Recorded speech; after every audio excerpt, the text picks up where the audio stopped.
The sword is a burden for the man who refuses to wield it, and a weapon for the man who learns its weight. To be a Christian man in this generation is to carry steel when everyone else has traded their blade for comfort. You are not just choosing righteousness today. You are declaring war against an entire culture that has feminized the gospel and neutered the sons of God. That is no small declaration. Most Christian men today have been so thoroughly domesticated that they've forgotten they were born for battle. They sing soft songs about Jesus while living lives of quiet surrender. They believe in God but bow to lesser gods, career, comfort, the approval of women who despise weakness while demanding it. Look who the enemy fears most. Not the lukewarm church members, not the Sunday morning Christians, but the man who picks up his sword daily and remembers he was forged in the image of a warrior God.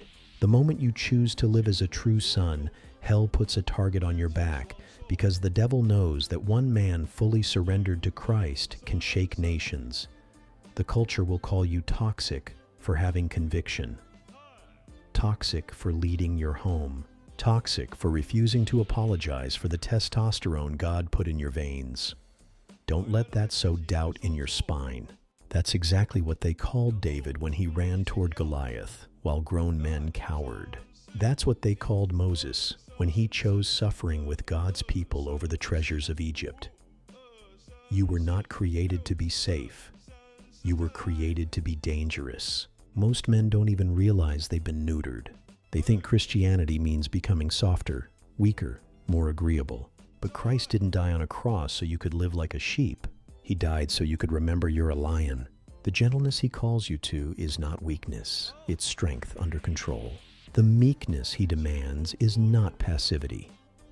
It's a stallion that could trample everything but chooses to submit to the rider.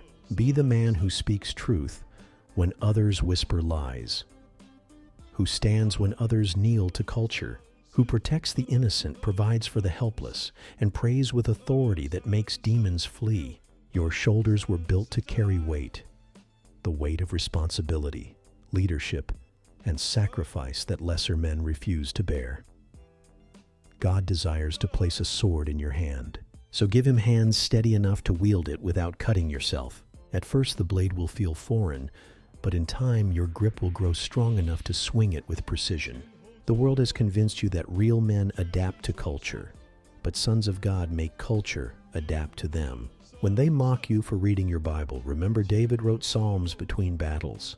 When they question your commitment to purity, remember Joseph chose prison over compromise. When they call you extreme for tithing, remember the widow who gave everything and gained eternity. Your masculinity is not toxic, it's divinely designed. Your aggression is not sinful. It's meant to be channeled toward righteousness. Your desire to conquer is not worldly. It's the image of a God who conquers hearts, strongholds, and kingdoms of darkness. Look at yourself in the mirror tomorrow morning. That reflection shows a man designed to be a king, a priest, and a warrior all at once.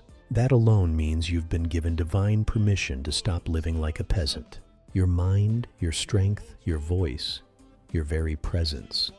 What can you not accomplish when the Spirit of the living God fills your lungs? Never forget that God has always used men to change the world. Not committees, not programs, men. Abraham left everything to follow a promise. Moses confronted Pharaoh with a stick. David killed giants with stones.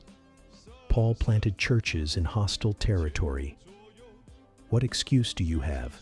Time is running short, and your generation needs men who remember what it means to be sons of the Most High. Let that truth not paralyze you with pressure, but ignite you with purpose.